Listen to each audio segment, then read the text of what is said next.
Okay, on to the next step. We've started to hang the curtains from the ceiling.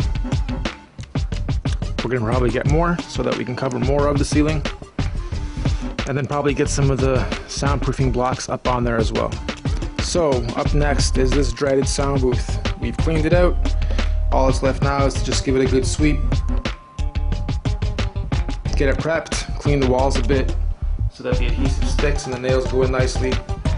And the next time you see this, it'll be at least half covered with the foam. Okay, a little update. First few pieces are up, and because this room is so tight, I'm not going to be using the spray glue just yet. I'm just nailing them in using these guys. Tiny, tiny little 3/4 inch concrete nails. I'm not even sure if they are concrete nails or not, but they're going into the concrete very well. And this, what's happening here, it doesn't damage our foam. I don't know if you guys will be able to see that, but alright, you see that little guy right there? That's our nail. And when the day comes I want to remove that, I can still pull that out, pull it right through the foam and not damage the foam because it's so small, so tiny. And it holds it in there nicely, and aesthetically you can't see it. So awesome. We'll keep doing that. Most closets do have that middle piece so that you can get your shelves or your top shelf up there, and then your rod to hang your clothes on. So we have to remove that. We could have easily went over it with this, but I didn't want to. I want it to be flush. I don't want any nails sticking out anywhere. So now we have a big mess to clean up, but it's going to be much easier to fill in the rest of the closet without that in the way. Looks good already. All right. Okay, so what we're going to do now is the bottom half. We're pretty much complete. The top, I don't know if you'll be able to squeeze in here. Let's give it a try. You'll notice that there's little gaps. I don't know if you'll be able to get in here. But it's okay if you have some gaps. You notice there's a few spots here and there that it doesn't fully cover. Don't worry about it, especially if you have such a small booth. If you really want to be, anal about this, you can put up sheets first. But I wouldn't. Again, it's just a small little space that all we really want to do is cover it enough so that when we close this door, it's already acting like a cool little vocal booth. 1, 2. I've always been charismatic and tall, jaded, dramatic, and bald. It's wicked already, and it's only covered, what, 65, maybe 70%. So again, if you don't cover every little piece of your closet, if you run out of these things even, don't worry about it. I might even be opting to taking some of these out. If I cover it 100%, close the door, start recording, oh, it's too dry, it's too damp, I might take some of these out or leave the door open a little bit. So don't worry if you're out of pieces or if you have little spots that are gacky. All right, I'll continue this. Let you guys, here, come closer, show these guys. All I'm really doing, I'm pretty much right in the center.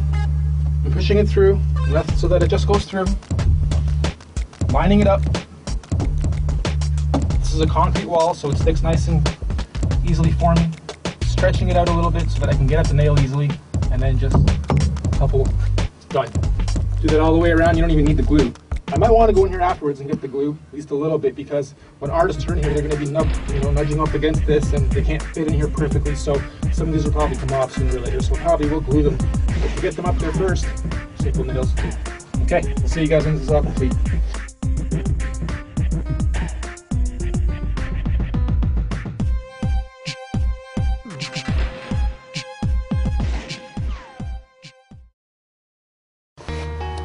All right, we're almost complete. I'm on to my last few pieces. And of course, it's not gonna fit perfectly. If you're lucky, somehow this might have all fit perfectly for you, but chances are you'll need a few odds and ends to fill in little gaps.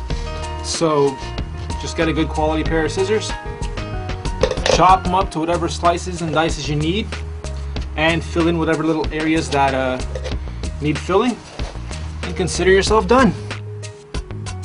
So as you can see, we just want to fill in that little gap right there. Maybe go along some of these edges. You can tell that we've already gone along this one. And this sounds great in here already. Okay, so after a ton of grueling hours, some demo, we have a fully functional sound booth. We've taken another nice thick sheet For the inside of the door, we might want to go ahead and reinforce the door some more as well. However, for now, we don't need to. I'm noticing it's still pretty good inside as far as insulation goes and sound reduction. Inside, we've simply laid one of those very fuzzy blankets on the floor. You can lay carpeting if you want. And without even closing the door, I'm just gonna give you guys a little... Hey, I've always been charismatic and tall, jaded, dramatic, and bold.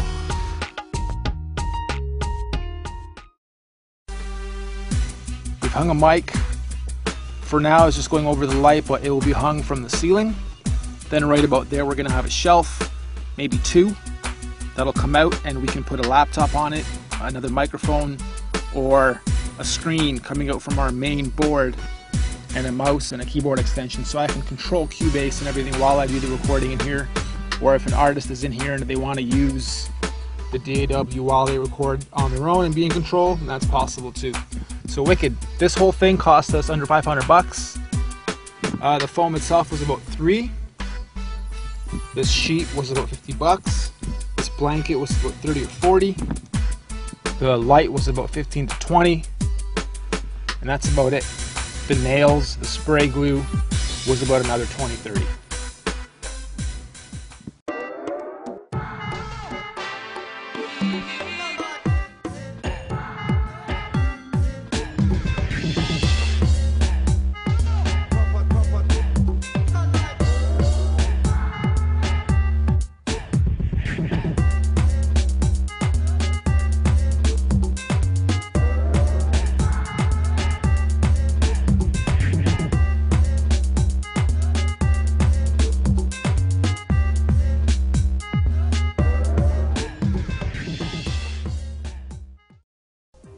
So now, depending on the mic or what mic you use, cardioid versus multi-directional, you can have different settings. You can place up a piece of wood or a different kind of reflective surface behind it and put it on a different setting.